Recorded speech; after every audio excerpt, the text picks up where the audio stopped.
I want to talk about this really quick. I'm going to start. We'll start looking at some of these videos. It's difficult for people to publicly advocate for the problems of men and boys. Because victimhood doesn't work for men the way it works for women. We don't feel sorry for men. And rightly so, by the way. Biologically, men are disposable in a way that women aren't, for the obvious reasons. If you have a tribe of...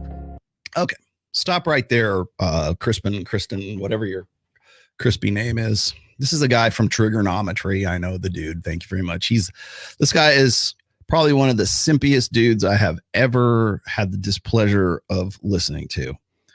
I think he wants to be sort of more traditional conservative. This is one of these guys who want, like, one of the things I'm noticing, and maybe you guys are as well, is when these guys come at the red pill, they want to take this moral high ground. First and foremost, they think that, well, I'll just out-moral these guys. We're living the right life. And then they find out that I've been married for 27 years. Then they find out I have a daughter who just got married last year. Then they find out that I take care of my own business. I own what I do, and I do what I own. And they don't have anything to say because they can't say, well, all of these red pill guys, they're just degenerates and they're just like Andrew Tate.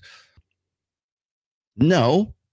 I consider myself one of those red pill guys. I'm sure Myron Gaines does too. Myron's not a degenerate. He's not like running around just banging random chicks. I mean, he could, but he doesn't. Now he does. Is he married? No. Is that part of the litmus test there? No, I don't think so.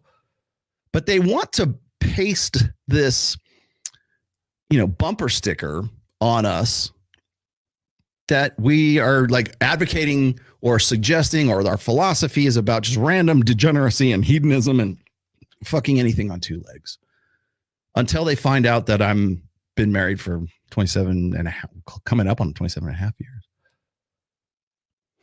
That's weird to say that, quite honestly. It even shocks me. But these guys, like, I agree with this guy thus far. Okay. Men are the sacrificial sex. I don't necessarily think that men should be disposable, because there's a connotation with that. There's a difference between being sacrificial, like sacrificing yourself, being sacrificial, as opposed to being, you're like, men should be soft like Kleenex, soft and disposable, right? That's a female way of, like, the way that he's like sort of delivering this is how I know the dude approaches everything from a female perspective. 10 men, 10 women. You send the women off to war, you're screwed. You send the men off to war, one comes back, you can still replenish.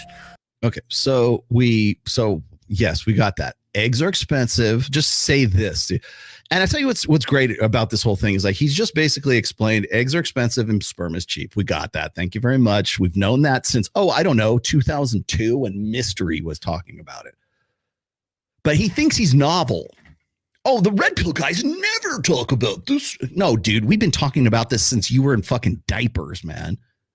So I love how it seems like it's this great epiphany, revelation from on high. Like, yeah, this should be obvious to anybody. The population. So men are disposable. Men are sacrificial. How do I know that?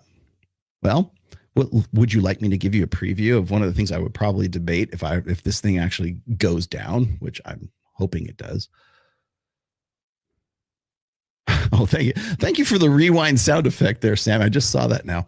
What the fuck is this? No, there's a sacrificial sex. How do I know that? Well, children, if you read my fourth book that is on religion, that no one on the debate panel will have read, by the way. In religion, I mention there's a difference between being disposable. I'm not saying that men aren't disposable. They are. But, like, if you're going to look at it from more, I don't say a philosophical perspective, but a more like utilitarian perspective, sacrificial is actually more accurate, I think. Disposable means like, it's like they're just getting cut down like wheat,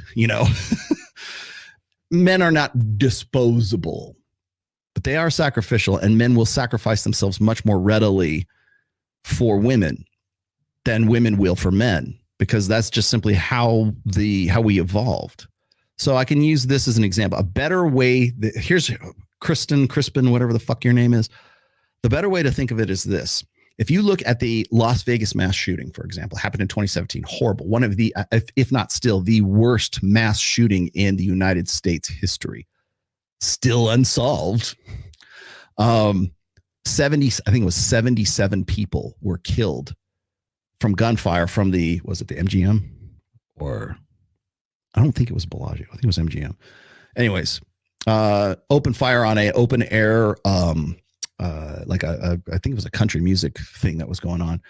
77 people died. And amongst the dead were men who put themselves bodily in front of women to take a bullet for women that they didn't even know. And same happened with, was it Holmes? It's not John Holmes. It's what the fuck was that kid's name? Anyways, the Aspen movie theater shooting, which is still sort of in the collective minds of a lot of people. James Holmes shooting. Guys would put themselves in front of live ammunition to save women that they didn't know. That's sacrificial. That is not disposability. That is sacrifice, is what it is. Men will do that autonomously because it's like, remember we were talking about like what's in a man's like sort of psyche, whatever, you know, that's part of like to approach anxiety. That's part of your mental firmware, your evolved mental firmware, just like the innate evolved male protector dynamic. Oh, you send these guys off to war. You're sending these guys off to war. They go, they sign up for it. They want to be there. They want to sacrifice themselves. That's the difference between being sacrificial and being like disposable. Now, I'm going to make this is me, Roll Tomasi, spitballing here because I made this point in the book and you probably understand, you probably know where I'm going with this. But the ultimate sacrifice was Jesus Christ, right? The man dies on a cross for the sins of the world, right? One man sacrificed to save the world. Now you can look at like the hero's journey. You can look at like any like sci-fi or fantasy story that where the guy saves the world. There's always sacrifice involved.